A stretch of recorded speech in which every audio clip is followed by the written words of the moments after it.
Y bueno, hola a todos de nuevo, bienvenidos a este nuevo video. Vamos a seguir conversando sobre el tubo digestivo y este video está dedicado al estómago en sí. No sin antes, obviamente, agradecer como siempre, enviar un gran abrazo, un saludo a la familia Independientes Medicina que hace posible este proyecto de compartir con ustedes todo este material académico. Y bueno, vamos ya a empezar para no alargarnos tanto. Hablar sobre el estómago, obviamente recordando que esta es una porción dilatada del tubo digestivo que se ubica, evidentemente, como ya lo han de ver leído por ahí, se ubica justamente debajo del diafragma. Y obviamente su función es recibir el bolo alimenticio del esófago para formar el quimo, que va a ser ya lo que la sustancia que queda en la gradación de las macromoléculas para poder ser digeridas y absorbidas a nivel del intestino. Histológicamente, nosotros vamos a encontrar diferencias histológicas en cuanto a la mucosa del estómago, ¿sí? Porque recordemos que vamos a seguir hablando de las 4 capas como en todo el tubo digestivo, pero siempre la diferencia va a estar a este nivel, que es justamente la mucosa. Y bueno, entonces como les decíamos, la diferencia histológica siempre va a estar a nivel de la mucosa, porque las capas van a seguir siendo las mismas. Tenemos una mucosa en donde vamos a encontrar el epitelio de revestimiento sobre su membrana basal, la lámina propia con, en este caso, en el estómago, una gran cantidad de glándulas, que vamos a hablar de sus características propias. Obviamente, poniendo el límite de la mucosa, tenemos la banda de músculo liso, que forma la muscularis mucosae, o muscular en la mucosa, y debajo de esta, la submucosa de tejido conectivo denso, ¿sí? Que puede contener grandes cantidades de tejido adiposo y vasos sanguíneos, obviamente con las fibras nerviosas y células ganglionares que forman el plexo submucoso o plexo de Meissner, que obviamente se encarga de inervar los vasos sanguíneos de la submucosa y obviamente también inerva esta porción que nosotros conocemos, que ya sabemos, que es la muscularis mucosae. Luego, obviamente, debajo de esta submucosa vamos a ver, no vemos en este corte, pero sabemos que debajo de la submucosa del tubo digestivo siempre vamos a encontrar la muscular externa o la muscular propia, que tradicionalmente se describe que está compuesta por 3 estratos musculares, o sea, una capa longitudinal externa, una capa oblicua interna y entre las dos una capa circular media. ¿Ya? En este caso sí difiere a la muscular propia del resto del tubo digestivo, en donde decíamos que tenía 2 capas, la circular interna y la longitudinal externa. Pero en el caso del estómago, tradicionalmente se le agrega este estrato extra que se conoce como capa oblicua interna. Aunque esta descripción puede ser un poco engañosa, incluso puede ser difícil en un corte histológico, en cualquier preparado, diferenciar las capas, ¿ya? Porque el músculo liso en esta muscular propia del estómago se orienta de diferentes formas, o sea, tiene una orientación bastante aleatoria, ¿ya? Y por eso es muy difícil diferenciar cuál capa es cuál. Pero desde el punto de vista funcional, esta disposición de capas es importante porque recordemos que esta capa muscular está relacionada en el papel del mezclado del quimo durante el proceso digestivo.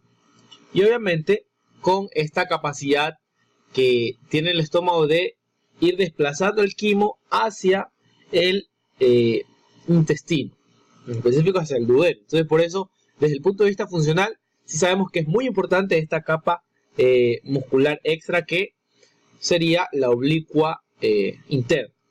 Obviamente, entre estas fibras musculares siempre vamos a encontrar al plexo mientérico o plexo de Auerbach, que va a inervar, como ya lo sabemos, a todo el tubo digestivo, y que está encargado de la estimulación de la peristalsis. Y por último, más hacia afuera, la serosa, que tampoco la vemos en el corte, pero que sabemos que es esa capa, como en todo el tubo digestivo, a partir del estómago, donde ya estamos en cavidad abdominal y todos estos órganos del tubo digestivo están tapizados por peritoneo.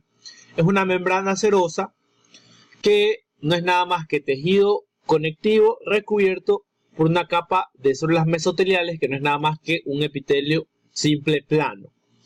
¿Ya? Ahora hablemos más sobre la mucosa.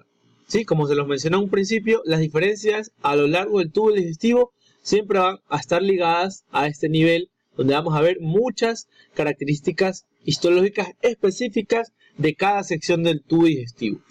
Y como es el caso del estómago, les decíamos que la mucosa del estómago está tapizada por un epitelio cilíndrico simple productor de moco, que tiende a invaginarse hacia la lámina propia, formando estas estructuras que son las criptas o foveolas.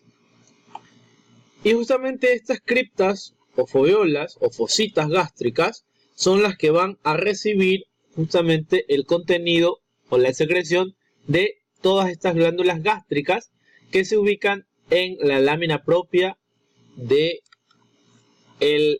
la mucosa del estómago. Vamos a verlas un poco más en un momento mayor. Aquí observamos entonces las fositas o las foveolas o las criptas, como quieran llamarles. Vemos cómo este epitelio cilíndrico se invagina, o sea, se mete formando estas estructuras tubulares. ¿Sí? Y esto de aquí es lo que se conoce como criptas, que están tapizadas por el mismo epitelio cilíndrico mucosecretor, y a estas células se las conoce como células mucosas superficiales. Decíamos que entonces que aquí a nivel del estómago nosotros encontramos una gran cantidad de glándulas. Histológicamente nosotros diferenciamos tres tipos de glándulas. Las glándulas cardiales, que no las vemos en este corte, estas glándulas están situadas solamente en la porción del cardias, que es una porción que se encuentra cercana al orificio esofágico. Creo que hay un corte más adelante donde las vamos a ver. Tenemos otro tipo de glándulas que son las glándulas pilóricas, que se encuentran a nivel del píloro, y las glándulas fúndicas, que se encuentran en casi toda la extensión del estómago y que son las que estamos observando justamente en este corte. Entonces hablemos de estas glándulas fúndicas, también llamadas glándulas gástricas. Entonces mencionamos que están en casi toda la extensión de la mucosa gástrica. Y al hablar de esta tenemos que saber que son glándulas tubulares ramificadas que se extienden desde la cripta en toda la extensión de la lámina propia hasta llegar a la muscular de la mucosa. Muy bien, entonces la función de estas glándulas fúndicas o glándulas gástricas es justamente producir el jugo gástrico. Estamos hablando aproximadamente de 2 litros al día. Ahora hablemos de las células que forman estas glándulas en sí, ¿ya? Estas glándulas están formadas por 4 tipos celulares, cada una con funciones diferentes. Aquí nosotros encontramos células mucosas del cuello, que son las que justamente tapizan también, las que están formando las criptas, células parietales, células principales, células enteroendocrinas y células madre, que son las encargadas justamente de repoblar todas las células de la mucosa gástrica. Ahora bien, recordemos entonces, lo que vemos aquí es la cripta o la foveola, que está tapizada por el epitelio cilíndrico mucosecretor, e inmediatamente debajo de la cripta vamos a encontrar una pequeña porción de la glándula a la que se le denomina istmo. En este istmo es donde se van a encontrar las células madre que se encargan justamente de repoblar a las células del estómago. Estamos hablando que una célula madre puede repoblar cualquier tipo de estas células. Recordando que las células que se encuentran en la superficie tienen un tiempo de vida, un tiempo de reemplazo que varía en una media de 6 días. 6-7 días. Mientras que las células que se encuentran en las glándulas tienen un tiempo de vida más o menos de 6 meses. Pero son justamente estas células madres del istmo que pueden repoblar todas estas células. Ahora bien, vamos a ver ahora sí las células en este corte histológico. Entonces vemos las células mucosecretoras y en esta porción de las glándulas, que sería un poco la porción más superficial, vemos una gran cantidad de células parietales. Estas células parietales de las glándulas se caracterizan por ser células eosinofílicas, o sea, tienen un citoplasma mucho más eosinófilo. Y estas células son las encargadas de producir el ácido clorhídrico y el factor intrínseco. Por otro lado tenemos las células principales, que son un poco más basófilas en comparación a las células parietales. Y estas células principales, ¿sí?, que histológicamente son más basófilas, comparándolas con las de acá arriba, que son parietales, mucho más eosinófilas. Las células principales son las encargadas de producir la pepsinógeno, ¿ya?, que se activa por acción del ácido clorhídrico a un pH ácido más o menos inferior a 5 para transformarse en pepsina, que es una enzima proteolítica. Por otro lado, también a nivel de estas glándulas gástricas encontramos las células neuroendocrinas, que son las encargadas de producir hormonas o sustancias que actúan como agentes reguladores del proceso de la digestión. Pero estas células solamente se distinguen con técnicas de inmunohistoquímica. Aquí estamos viendo entonces un mayor aumento lo que sería la cripta, la foveola, y estas de aquí las glándulas gástricas. Entonces aquí estamos viendo células muy eosinofílicas que corresponderían entonces a las células parietales. Si nos vamos más hacia abajo, podríamos ver células más